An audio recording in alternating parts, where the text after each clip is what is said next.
তুমি কি ক্লাস 4 এর ছাত্র বা ছাত্রী, তুমি সেকেন্ড সামেটিভ পরীক্ষায় বসতে চলেছো, তাহলে তুমি সঠিক ভিডিওতে এসে পড়েছো। দেখো, এই ভিডিওর মাধ্যমে আমি আলোচনা করতে চলেছি তোমাদের দ্বিতীয় সামেটিভ পরীক্ষার লাস্ট মিনিট সাজেশন নিয়ে। দেখো দ্বিতীয় যে সামেটিভ পরীক্ষা হতে চলেছে তার প্রশ্নপত্রটি এরম দেখতে লাগবে, ঠিক আছে। দেখো, নাম এবং স্কুল এবং রোল নাম্বারের যথাস্থানে কিন্তু তোমরা কিন্তু নাম, স্কুলের নাম এবং রোল নাম্বারটি অবশ্যই লিখবে, ঠিক আছে। দ্বিতীয় সামেটিভ পরীক্ষায় তোমাদের পরীক্ষার যে মান সেটা থাকবে 30 মার্কস এবং সময় থাকবে 1 ঘন্টা। দেখো, একের দাগে খেয়াল করো কি রয়েছে। দেখো, হেল্প বক্সের সাহায্য নিয়ে কিন্তু আমি এই গ্যাপগুলি কিন্তু পূরণ করব। দেখো, I had a wonderful experience, আমার অভিজ্ঞতাটা খুব চমৎকার ছিল।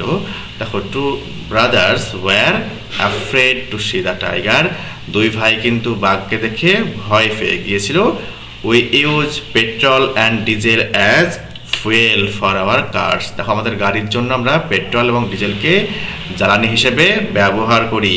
দেখো, I amble down by the river bank, দেখো নদীর যে তীর সেই তীর দিয়ে কি করলাম, আমি চলে গেলাম। ওকে, নেক্সট কি রয়েছে, ট্রু ফলস। দেখো, সত্য হলে আমরা টি লিখবো শুধু, আর মিথ্যা হলে শুধু এফ লিখবো। Apu went to see a football match, এটা কিন্তু false. The team from Motiganj was last year's winner, দেখো মতিগঞ্জের যে টিম সেটা কিন্তু কে ছিল না, তো গত বছরের বিজেতা ছিল, এটা সত্য। মেনি পিপুল গ্যাদার্ড অ্যাট বুড়ির মাঠ টু এনজয় দ্য ম্যাচ, একদম সত্য, তাই টি লিখলাম। Nasir pulled Apu to the playground, এটা ফলস। ওকে, তাই এফ লিখলাম। দেখো, এবার 3 দাগে কি রয়েছে না, তো একটা ম্যাচিং রয়েছে, এটা কিন্তু তোমাদের টেক্সট থেকেই কিন্তু নেওয়া হয়েছে, ঠিক আছে।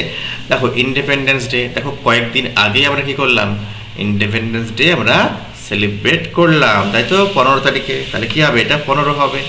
রিপাবলিক ডে দেখো 26শে জানুয়ারি।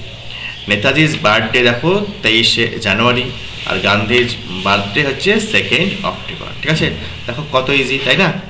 নেক্সট দেখো 4 নম্বরে খেয়াল করো, বেশ কতগুলি শব্দ দেখো কি রয়েছে, একটু হ্যাফাজার্ডলি উল্টে পাল্টা করে রয়েছে, তাহলে আমাকে একটু অ্যারেঞ্জ করে কিন্তু মিনিংফুল শব্দ তৈরি করতে হবে।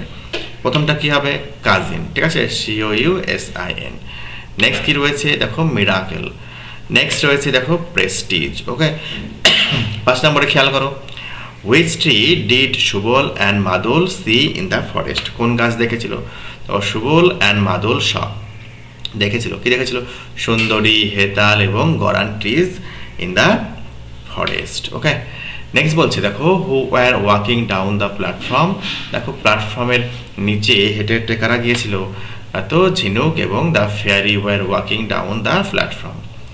নেক্সট দেখো সেটা কি রয়েছে, হুইচ মেট্রো স্টেশন ডিড ঝিনুক অ্যান্ড ফেয়ারি এন্টার, দেখো ঝিনুক and fairy enter the Esplanade metro station. Okay, next দেখো ডিতে কি রয়েছে, হোয়াট ডিড ঝিনুক সি আফটার ওয়েকিং আপ, ঝিনুক দেখো জেগে ওঠার পরে, ঘুম থেকে যে স্বপ্ন দেখছিল, জেগে ওঠার পরে কি দেখলো, on waking up Jhinuk saw that her father had come home, তার বাবা বাড়িতে এসেছে। দেখো 6 দাগে কি রয়েছে, underline the adverbs in the following sentences, অর্থাৎ নিচের যে বাক্যগুলি রয়েছে সেখানে আমাকে কি করতে হবে না, অ্যাডভার্বের তলায় দাগ দিতে হবে, আন্ডারলাইন, ঠিক আছে। আন্ডার মানে নিচে, আর লাইন মানে দাগ, তাই তো। The old man was walking, দেখো স্লোলি, তাহলে স্লোলিটা অ্যাডভার্ব। নেক্সট কি রয়েছে, suddenly the boy went out of the class, দেখো সাডেনলিটা তাহলে অ্যাডভার্ব। ওকে, দেখো mother spoke to her son angrily, দেখো অ্যাংরিলিটা অ্যাডভার্ব, ঠিক আছে। নেক্সট কি রয়েছে, the girl was slowly doing her work, তাহলে স্লোলিটা অ্যাডভার্ব। তো অ্যাডজেক্টিভের সঙ্গে যদি আমরা এলয় যুক্ত করি তাহলে কিন্তু অ্যাডভার্ব পাওয়া যায়, কিন্তু মনে রাখবে নাউনের সঙ্গে এলয় যুক্ত করলে অ্যাডজেক্টিভ হয়, ঠিক আছে, অ্যাডভার্ব কিন্তু হয় না।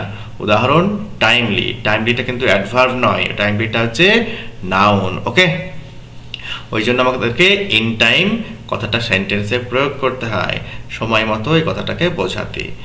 7 নম্বরে খেয়াল করো কি রয়েছে, underline the qualifying adjectives in the following sentences, দেখো নিচের যে বাক্যগুলি রয়েছে সেগুলিতে কোথায় কোথায় কোয়ালিফাইং অ্যাডজেক্টিভস রয়েছে সেগুলির তলায় আমাকে দাগাতে হবে, দাগ দিতে হবে।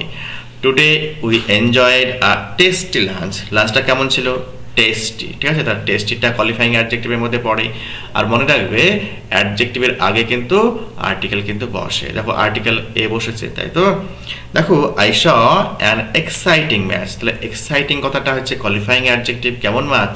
ম্যাচ না তো, এক্সাইটিং ম্যাচ। ওকে, নেক্সট বলছে মাই গ্র্যান্ড মা told me an interesting story. দেখো আমার ঠাকুরমা কি করেছে, আমাকে বলেছিলেন একটা মজার গল্প। কেমন গল্প? মজার গল্প। তাহলে ইন্টারেস্টিংটা হচ্ছে কোয়ালিফাইং অ্যাডজেক্টিভ। ডিতে খেয়াল করো, the bright moon shines in the clear sky. স্কাইটা কেমন? পরিষ্কার আকাশ। তাহলে ক্লিয়ারটা হচ্ছে কোয়ালিফাইং অ্যাডজেক্টিভ। ওকে, আশা করি বোঝাতে পেরেছি। দেখো 8 নম্বরে খেয়াল করো, কি বলা হয়েছে? Write 5 sentences about the place you live in. অর্থাৎ যে স্থানে তুমি থাকো সেই স্থান সম্পর্কে লিখতে বলা হয়েছে। ঘুরিয়ে কি বললো? যদি গ্রামে থাকো তাহলে ভিলেজ সম্পর্কে, শহরে থাকলে টাউন সম্পর্কে লিখতে বলা হয়েছে, তাই তো। দেখো প্যারাগ্রাফটি শুরু হবে কিন্তু এইভাবে। দেখো আই লিভ ইন, ঠিক আছে, ইন আর দেখো এইভাবে। দেখো ইট is in the district of, এভাবে লিখতে হবে। তো চলো দেখে নেওয়া যাক।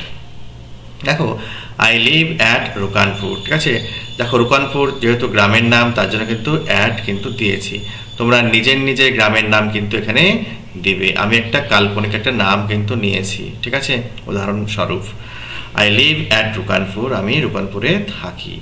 ইট is in the district of Murshidabad. দেখো এই রুকানপুর ভিলেজটা কোথায় রয়েছে? মুর্শিদাবাদ ডিস্ট্রিক্টের মধ্যে। My village is a peaceful and charming place surrounded by, কি বলছে, লাস গ্রিন ফিল্ডস, ঠিক আছে। দেখো আমার গ্রামটা খুব শান্ত, ঠিক আছে, এবং একটা মজার জায়গা। চারিদিকে কি রয়েছে? সবুজ ঘাসে ভরা রয়েছে। দ্য স্ট্রিটস আর কোয়াইট, রাস্তা কিন্তু শান্ত। Everyone knows each other well. দেখো গ্রামের প্রত্যেকেই একে অপরকে ভালো করে চেনে বা জানে। There is a small friendly market where villagers buy fresh fruits and vegetable. দেখো গ্রামে কিন্তু একটা বাজার রয়েছে, যেখান থেকে কিন্তু গ্রামের যে বাসিন্দারা রয়েছে তারা কিন্তু সেখান থেকে কিন্তু বাজার হাট কিন্তু করেন, ঠিক আছে। ফ্রেশ, গ্রামে যে ফল শাকসবজি যেগুলো পাওয়া যায় সেগুলো কিন্তু ফ্রেশই থাকে, ঠিক আছে। Local school provides education for village children. দেখো স্থানীয় যে স্কুল রয়েছে সেই স্কুল কি করে? এরা তো বাচ্চাদেরকে এডুকেশন প্রোভাইড করে বা যোগান দেয়। দেখো ইন দ্য ইভিনিং, সন্ধ্যাবেলায়, people often gather at the village pond to relax and share stories. দেখো গ্রামের যে পুকুর রয়েছে সে পুকুর পাড়ে লোকজন কিন্তু একসাথে গ্যাদার করে। তাদের যে চিন্তা ভাবনা রয়েছে, যে দিনের যে প্রাত্যহিক যে স্টোরি, গল্প বা কথোপকথন রয়েছে, তারা কিন্তু একে অপরের সাথে শেয়ার করার জন্য কিন্তু গ্রামের যে নদীর কাছে কিন্তু জমায়েত হয়, ঠিক আছে। এই হচ্ছে দেখো ভিলেজ সম্পর্কে একটা প্যারাগ্রাফ, ঠিক আছে। আশা করি তোমাদের ভিডিওটি ভালো লেগেছে। যদি ভালো লেগে থাকে একটা লাইক দিয়ে ও সাবস্ক্রাইব করে অবশ্যই আমার পাশে থেকো। ভালো থেকো, সুস্থ থেকো।